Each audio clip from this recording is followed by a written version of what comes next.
Hello guys, and welcome back to the channel. So now guys, sometimes when you read these sort of stories, you wonder who the constituency of Buhari is. You wonder exactly who is backing him. Guys, I bring you this. I knew Buhari can't fix any of Nigeria's problem, and this is a man that is at the heart of the northern experience saying this. Yakassai is the name of the person. So that's the headline again. I knew Buhari can't fix any of Nigeria's problem. A headline attributed to a Yakassai. So now let's now see what Yakassai has to say. Elder statesman EliteTanko Yakassai has explained that his reason for not supporting any of President Buhari's presidential ambitions was born out of his long-held conviction that Buhari lacks the ability to fix Nigeria's problems. He added that the past 5 years of Buhari's administration has proven him correct. Yakassai made this known whilst appearing at the video conference organized by Governance Index on Friday, which was attended by close to 100 participants from across the world. He said President Buhari is yet to prove him wrong, that he is competent to coordinate the affairs of the country. Yakassai said, I have never supported Buhari. I have been against him because I felt he was not competent to handle the job, and I have been proven right. He said when President Buhari was elected, he was hoping that he would be able to at least fix the power sector, but that there are no signs that the electricity issue would be addressed by the Buhari administration. Yakassai said, when President Muhammadu Buhari was elected, I was hoping that at least we will get a stable power all over the country. He has only 2 more years because the last year will be for elections. I don't know what his plan is. When will Kano get electricity to restore its industrial might so that every man in Kano will be gainfully employed as a result of provision in Kano? Likewise, Enugu and Lagos, amongst others. Those were the key issues from the time Buhari was elected, and they are still the issues today. So now, I have said severally, and every time that I do a Buhari video, I always start off by saying that if anybody knows anything, that this guy has achieved a project that has been started and completed, or even completed within the tenure of this guy, they should point it out so that we can then go and research that and then make corrections that he has done this, he has done that. So this is a guy now that has been now in office now for 5 years, and there's absolutely nothing, absolutely not one single thing that anybody can point to as an achievement of this guy. So good luck Jonathan. In 6 years he built the railway system from Kaduna to Abuja. He built the rail system from the airport in Abuja into the intercities. He built the Majiri schools to get all these children off the streets and have some sort of like feeding program for them where education will underpin it. So he did all of these things. But this now Buhari guy has now been there for almost as long now as Goodluck Jonathan was in office, but he has not done one single thing. The Lagos-Ibadan Expressway was 25% completed by Goodluck Jonathan. The reconstruction, rehabilitation of that road was 25% completed by Goodluck Jonathan. If you go to that road today, there's not much more progress that has been made in the 5 years of the Buhari regime. So what exactly has this guy done? So now we go to this electricity thing that this guy is particular about, and it's the one thing that I am particular about too. Because if you fix the electricity problem in Nigeria, there are 2 things that anybody, there were 3 things really that any government should do in Nigeria, and then the country will blossom by itself. Fix the electricity problem, 1, and then fix the security. But then the electricity problem will go a long way to answering the security problem, because if there's electricity within the country, then there's more capacity for people to be gainfully employed. Then when people are gainfully, because I don't believe that anybody, that a good majority of people would not turn to crime as their first source of income. It is only really mainly out of desperation that people turn to crime. So if there's opportunities for them to be gainfully employed, then they would rather that and go home with pride to tell their wives about their day at work than go out in the dead of night to go and rob. So if they provide electricity, it will go a long way to solving a lot of the problems of that country. So that's the number one thing. So the guy now in charge of the electricity, I can't not recall his name, is a northerner though.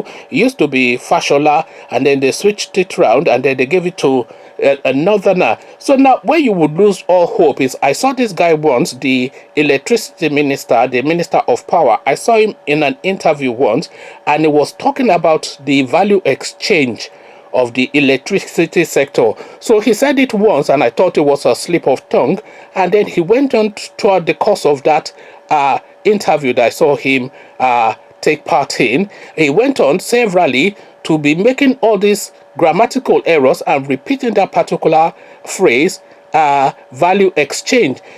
Of course, value chain is what he's talking about, because he has been hearing Fashola say value chain all the way through his tenure, and this guy did not fully understand and is now going around saying value exchange. So if a minister of power of electricity is so ill of education not to be able to even say the phrase value chain, never mind understanding what it means, then you understand fully then that there's not going to be any electricity in Nigeria, because you have a semi-illiterate as the minister of power. So this is what this Tanko Yakassai is referencing, and this is what I have been echoing all the way through in most of my videos. So now, what really befuddles and confounds is who sustains Malam Buhari in power is really where the question is, because a good chunk of the northern people, they are not really for Buhari.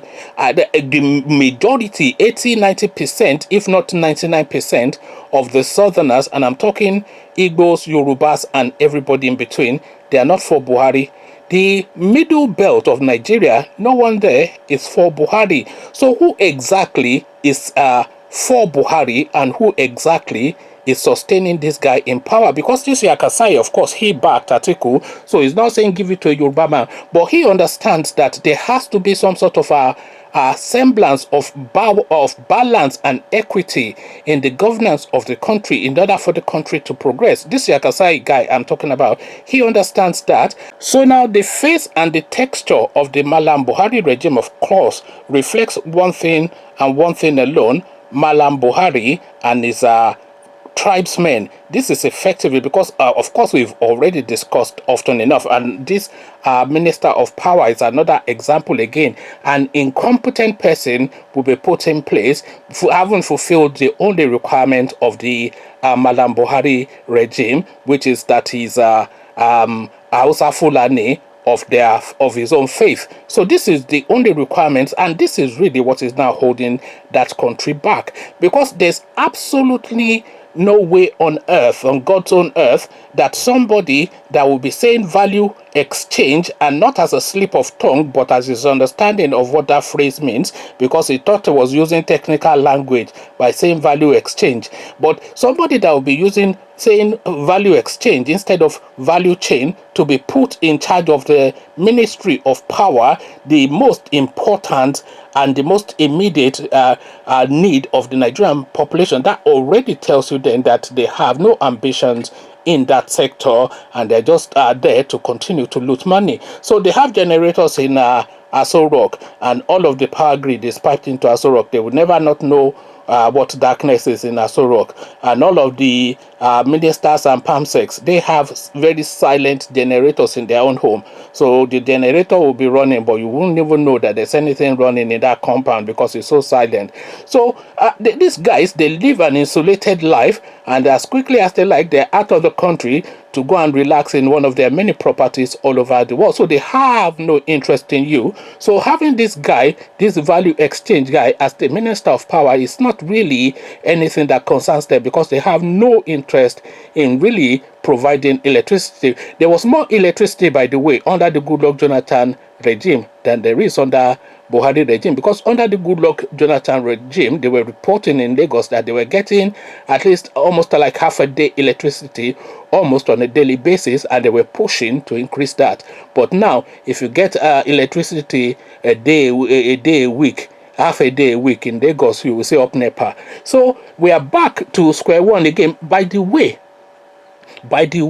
Malam Buhari is a man from the 80s, you have to understand, and his mindset is still off that time. You remember that this guy was a military guy, 83, 84, thereabouts. So that is his time, and his time is, you cannot ask somebody like Malam Buhari, a man in his 80s, to suddenly start to absorb new ideas. This is a man that has no new ideas left to learn, one. And the second thing is, this is a man also that is very vindictive and has accumulated all sorts of enemies in the course of his life. So now, having now gotten all this power, his only thing then is to go back to address all of the people that he feels has slighted him or done him wrong. So all of the power of Nigeria is just really for his own vengefulness and greed, really. And this is really what we're seeing going on. And even if he did not have this, he simply doesn't have the intellectual sagacity and the mental rigor and the foresight